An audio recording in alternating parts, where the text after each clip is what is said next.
మీకు మహా ఎడ్యుకేటెడ్ అని అవసరం లేదు. ఓకే, అందరూ ఒకటి మిస్ అవుతుంది. ఆర్జీని అరెస్ట్ చేయాలి, ఇంకా అరెస్ట్ చేయడం అంటే ఏంటి అసలు ఏం కేసు అని ఎవడు అడగడు. ఇప్పుడు బెయిల్ అనేటువంటిది మర్డర్ కేసా లేకపోతే కిడ్నాపింగ్ కేసా, ఏం కేసు అసలు అది కదా మెయిన్ డిస్ప్యూట్. అది మీరు ఒక్కసారి అది మీరు దాని మీద ఫోకస్ పెడితే మీకు ఫస్ట్ ఏమర్థం అవుతుంది, రోజుకి 500 చూస్తున్నాం కదా ఇలాంటి మీమ్స్, అందరూ చేస్తారు కదా మొత్తం దేశం అంతా, ఇదేంటి అంత స్పెషల్ అని అడుగుతారు కదా. అది అడగకుండా ఉట్టి అరెస్ట్ అరెస్ట్ అరెస్ట్ అరెస్ట్ అంటే ఎలాగా. ఇప్పుడు బెయిల్ పూర్తి స్థాయిలో వచ్చింది, సోమవారానికి వాయిదా వేశారు కదా సార్. అది జ్యుడిషియల్ ప్రాసెస్. నేను చెప్పేది ప్రాసెస్లో ఇంటరిమ్ బెయిల్ ఇస్తారు ఒక డేట్కి, దాని తర్వాత ఎక్స్టెండ్ చేస్తారు, లేకపోతే ఇంకోటి ఇస్తారు, లేకపోతే ఇంకోటి ఏదో వేరే పిటిషన్స్ అన్నీ వేస్తున్నాం. అదంతా డ్యూ ప్రాసెస్. ఆ డ్యూ ప్రాసెస్ అనేది ప్రతి దాంట్లో ఉంటుంది. కానీ మెయిన్ పాయింట్ ఎక్కడంటే నేను యాంటిసిపేటరీ బెయిల్ ఇచ్చిన రీజన్ ఆల్రెడీ చెప్పాను. కానీ ముఖ్య రీజన్ ఏంటంటే పోలీసులు ఇంతవరకు చెప్పలా నన్ను అరెస్ట్ చేస్తానని, అరెస్ట్ చేయబోతున్నామని చెప్పలా. అది మెయిన్ పాయింట్ నేను చెప్పేది. అది మీరు అవాయిడ్ చేసేసి మీ మొదటంతా అరెస్ట్ అరెస్ట్ అరెస్ట్ అని అంటున్నారు. అది ఇప్పుడు మీకు హెల్ప్గా నిలబడింది ఇండియన్ జ్యుడిషియరీనా, లేకపోతే గతంలో ఒకసారి వ్యూహం సినిమా రిలీజ్ అప్పుడు, ఒక్క నిమిషం సార్, ఒక వ్యూహం సినిమా రిలీజ్ అప్పుడు ఎలా మీరు సెన్సార్ మేనేజ్ చేశారు, ఎలా how you could have come out of this అని అడిగితే దావూద్ ఇబ్రహీం హెల్ప్ చేశాడని చెప్పారు మీరు. ఇప్పుడు ఎవరు హెల్ప్ చేశారు సార్? అంటే ఇప్పుడు దావూద్ ఇబ్రహీం హెల్ప్ చేశాడు అని మీరు నమ్మారు. అది జోక్ అని కూడా తెలియదు. ఇప్పుడు కూడా చెప్పేదండి ఇప్పుడు ఫర్ ఎగ్జాంపుల్ డ్యూ ప్రాసెస్లో దానికి ఉన్న సెక్షన్స్, దానికి ఉన్న ఎలిమెంటు, ఇప్పుడు ఒకటి ఏదైనా జరిగినప్పుడు సపోజ్ ఆ ట్వీట్ ఉందనుకోండి, దానికి ఒక యాక్షన్ జరగాల. మీరు నేను మిమ్మల్ని ఇప్పుడు చెప్పాను ఫలానా వాడిని కొట్టమని చెప్పాను, నేను చెప్పాను అంతే. మీరు కొట్టి ఏం చేస్తారు, ఆర్జీవీ చెప్పాడు అంటారు.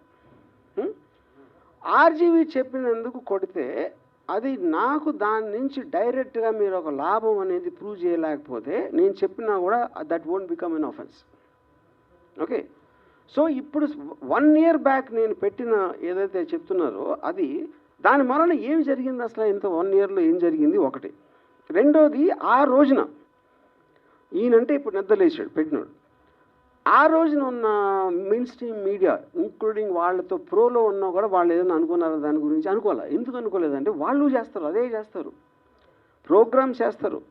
ఏది డూపులు పెట్టి, ఇది పెట్టి, క్యారికేచర్స్ పెట్టి, కార్టూన్స్ పెట్టి, పొలిటికల్ లీడర్స్ని కానీ సెలబ్రిటీస్ని కానీ ఎవరినైనా కంటిన్యూస్గా మీరు కార్టూనిష్గా చేయటం అనేది it's a culture in the whole world, in a free world. Yeah Ajeev గారు, అయితే 1 year బ్యాక్ జరిగిన దానికి కేసులు పెట్టడం ఏంటని మీరు అడిగారు.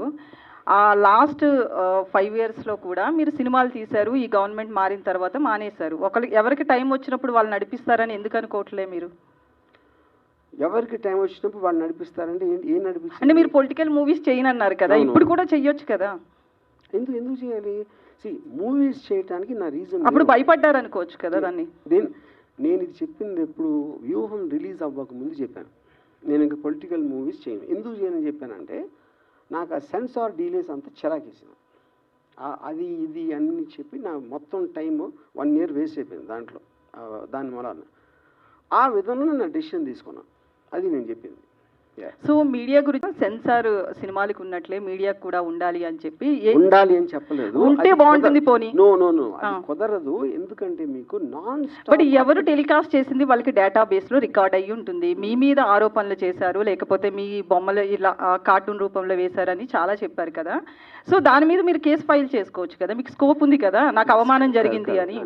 నాకు టైం లేదు, ఎందుకంటే నేను బతికేది ఎవడో నా మీద అన్నాడు, ఆడేదో అన్నాడు అని వాడు వెనకాల పట్టడం నా టైం నేను వేస్ట్ చేసుకోను. నేను అది చెప్పేది.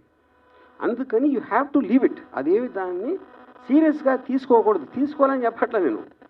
ఎందుకంటే we have become a part of that ecosystem in the social media. దాని నుంచి ఎవరు బయటపడలేరు. అప్పుడేంటి, అది మనం ఏం చేయలేం కాబట్టి దాంతోపాటు we have to adapt to it. అది నేను చెప్పింది. వర్మ గారు, ఈ మొత్తం ఎపిసోడ్ అంతా కూడా మిమ్మల్ని బాగా డిస్టర్బ్ చేసినట్టుంది.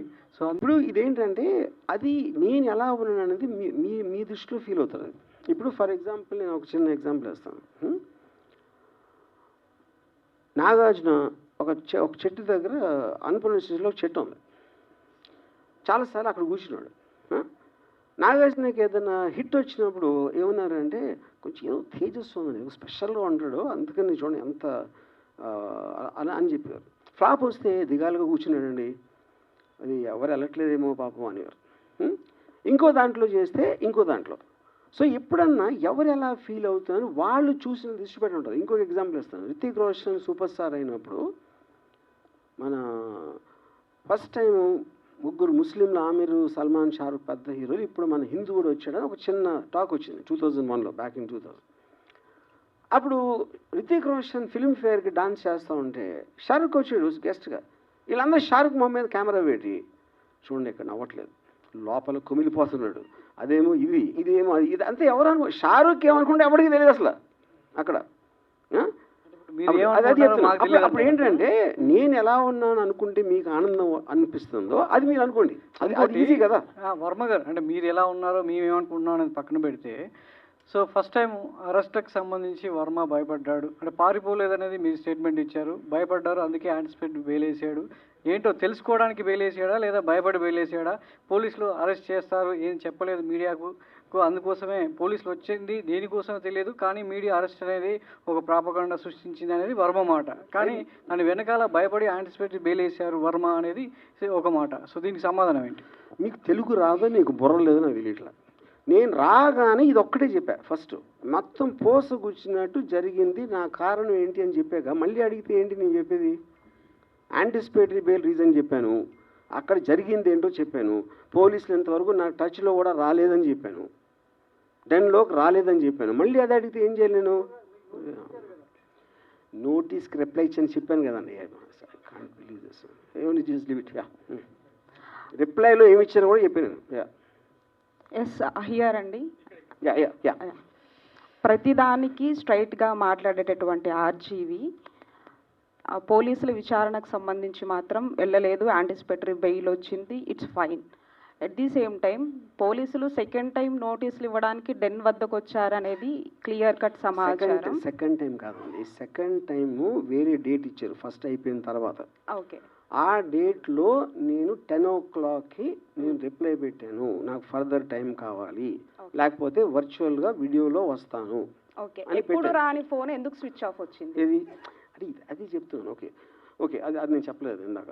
నేను 2 o'clock వరకు నా ఫోన్ స్విచ్ ఆన్లో ఉంది. ఓకే, దాని తర్వాత ఇది వాళ్ళు వచ్చింది 10:30కి. 2 o'clockకి స్విచ్ ఆన్ చేసిన దానికి ఒక్కటి మీడియా వాళ్ళు విపరీతంగా అందరూ ఫోన్ చేసి ఏమైపోతుంది, పోలీసు ఎందుకు వచ్చారు, బ్లా బ్లా బ్లా బ్లా బ్లా, అది నా వర్క్ ఉంది. సెకండ్ రీజను, నేను యాంటిసిపేటరీ బెయిల్ చేసినప్పుడు దానికి ఒక 5గురు వేరే వాళ్ళు చేస్తున్నారు ఒకేసారి అన్న దాని మీద, దానికి ఎలాంటి స్కీమ్ అయ్యి ఉంటుంది, ఎందుకు చేస్తానని హరాస్ చేయడానికని ఆలోచించడానికి నాకు కావాల్సిన టైం దానికి నేను స్విచ్ ఆఫ్ చేశాను. అది ఎప్పుడైతే డెసిషన్ తీసుకున్నానో ఇమ్మీడియట్గా స్విచ్ ఆన్ చేసి ఇక్కడే ఉన్నానని చెప్పాను. వర్మ గారు, మీరు సంవత్సరానికి ముందు జరిగింది ఇప్పుడు ఎందుకు మళ్ళీ తీస్తున్నారు అంటున్నారు. సంవత్సరానికి ముందు మీరు చేసినటువంటి పోస్టులు, మీ అకౌంట్ నుంచి వచ్చినటువంటి పోస్టులు, తర్వాత వచ్చినటువంటి సినిమాలకు సంబంధించి అప్పుడు పవన్ కళ్యాణ్ ఉద్దేశించి మీరు చేసినటువంటి కొన్ని వ్యాఖ్యలు, అప్పుడు జనసేన వాళ్ళు రియాక్ట్ అయ్యారు, కొంతమంది పోలీస్ స్టేషన్ దగ్గర కూడా కంప్లైంట్ ఇచ్చారు. బట్ ఏమనంటే అప్పుడున్నటువంటి గవర్నమెంట్ ఆ కంప్లైంట్లు తీసుకోలేదు. బట్ ఇప్పుడు ఎందుకు ఈ కంప్లైంట్లు తీసుకున్నారు? అది నాకు ఎలా తెలుస్తుంది? మీరు స్పెసిఫిక్గా చెప్పకపోతే. అది ఫస్ట్ ఆఫ్ ఆల్ గవర్నమెంట్ మీడియాలో అన్నిట్లోనే వచ్చింది, మీ వ్యాఖ్యలు అన్నీ వచ్చాయి. ఎక్కడ కాదు వచ్చింది, ఇట్స్ డిబేటబుల్. డిబేట్స్ కూడా జరిగాయి సార్, మీరు చేసిన ప్రతి ఒక్క ట్వీట్ గురించి ప్రతి ఒక్క ఛానల్ డిబేట్ కూడా జరిగాయి. పొలిటికల్ దాంట్లో అందరూ డిబేట్ చేస్తారు, జ్యుడిషియరీలో స్పెసిఫిక్ కేసు చెప్పాలి. ఇప్పుడు ఇక్కడ స్పెసిఫిక్ కేసు కాబట్టి మాట్లాడుతున్నాం. ఎగ్జాక్ట్గా నేను అదే చెప్తున్నా. మీరు పెట్టినటువంటి 3 గాడిదలకి ఆ ఫోటోలు పెట్టారు కదా, మూడు ఫోటోలు, అదిను వ్యూహం సినిమాలో పవన్ కళ్యాణ్ పోలినటువంటి వ్యక్తి పెట్టి అక్కడ ఉన్నటువంటి సందేశాలు కానీ వ్యాఖ్యలు కానీ, వాటి మీద జనసేన వాళ్ళు మీ డెన్ దగ్గరకు వచ్చారు, మీ పైన ఆరోపణలు చేశారు. ఆరోపణలు కాదు, అరిశారు. తర్వాత మీరు కూడా ప్రెస్ మీట్లు పెట్టారు. వాళ్ళు కేసులు పెట్టినా కూడా కేసులు తీసుకునేది అప్పుడు ప్రభుత్వం. నేను అదే అంటున్నా, ఆ కేసు ఎక్కడ పెట్టారు ఏమి నాకు ఎట్లా తెలుసు? ఆంధ్రాలో విజయవాడలో పెట్టారు. వచ్చి అరిసింది డెన్ దగ్గర. ఎక్కడ పెట్టారు కేసు చెప్పండి, ఏ స్టేషన్ చెప్పి పెట్టారు చెప్పండి. పంజాగుట్లో కూడా కేసులు పెట్టారు, బట్ తీసుకోలేదు అప్పుడు. నేను అదే అడుగుతున్నా, పంజాగుట్లు ఎలా పెడతారు అంటే ఎలాగంటే నా జ్యూరిస్డిక్షన్ అయినా అభిమానులు మనోభావాలు దెబ్బతిన్న తర్వాత అది ఓకే. నేనేమంటున్నానంటే పోలీసు కేసు తీసుకోకపోతే నేనే ట్రాన్స్ఫర్ చేస్తాను దానికి. Police department is different. నాకు సంబంధం లేదు. I'm film maker.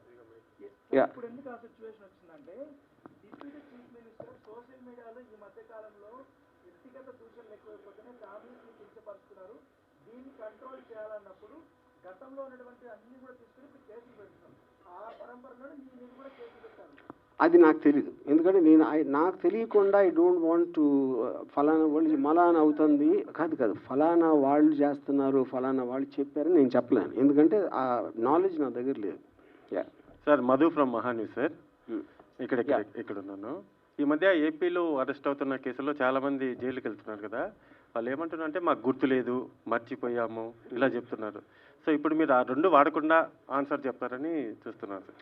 అరే నేను అదే అన్నానండి. ఫస్ట్ ఆఫ్ ఆల్ ఆ కేసు డీటెయిల్స్ చెప్తేనే కదా. మద్దిపాడు పోలీస్ స్టేషన్ ఒకటి. మద్దిపాడు కాదు, ఇందాక మీరు చెప్పారు కదా ఇలా అది ఆ చెప్తున్నారు. క్వశ్చన్ నాది కాదు సార్, ఇది వేరు. నేను టోటల్గా నేను అనే కేసు వేరు, నా క్వశ్చన్ వేరు. మద్దిపాడు పోలీసులు ఆర్జీవీ డెన్ దగ్గరికి వచ్చిన తర్వాత 2 days మీరు కనిపించలేదు సార్. సినిమా షూటింగ్ 2 days అని ఎలా చెప్తున్నారు? మీరు కనిపించలేదు. వాళ్ళు ఉన్నది 2 గంటలు. ఇప్పుడే చెప్పా 3 సార్లు. ఒక 2 days బ్యాక్ వరకు కూడా మద్దిపాడు పోలీసులు హైదరాబాద్ లో ఉన్నారు సార్. అక్కడ మీరు చెప్పారా? నాకు తెలుసు సార్, నా దగ్గర ఉంది సార్, ప్రూఫ్ ఉంది. చూపించండి ఇప్పుడే. ఆయన పేరు నోట్ చేసుకోండి. నా పేరు మధు సార్, మహాన్యూస్ లో పనిచేస్తాను. మీరు పోలీస్ ఆఫీసర్ 2 రోజుల నుంచి మేము గాలిస్తున్నాం అన్న వీడియో మీరు చూపిస్తే కనుక సార్ నేను మీకు ₹1,00,000 ఇస్తాను ఇమీడియట్ గా. చూసుకోండి. రండి సార్, ఈ ప్రెస్ మీట్ అయిపోయిన తర్వాత మీకు ఆడియో వినిపిస్తాను సార్. ఆడియో ఎవడన్నా మాట్లాడు. నాకు పోలీస్ ఆఫీసర్ వీడియోలో చెప్పింది చూపించండి. ఆడియో లేదు మీకెందుకు మాట్లాడారు? ఒకటి ఇవన్నీ అనవసరం సార్. నేను ఒకటే చెప్తున్నాను, సింపుల్ గా ఇది నాన్ సెన్స్ అనకండి సార్. ఎందుకంటే క్వశ్చన్ మేము అడగాలి, మీరు ఆన్సర్ చెప్పాలి. నాన్ సెన్స్ చెప్పట్లేదా? నేను కాదు, మీరు ఇక్కడ కూర్చుని మీరు వాళ్ళు చెప్పారు 2 రోజులు ఉన్నారన్నారు. 2 రోజులు 2 రోజులు కాదు, 3 రోజులు సార్, 1 day వాట్ ఎవర్. నేను ప్రూఫ్ అడుగుతున్నా. అదే సార్ నేను అడిగింది.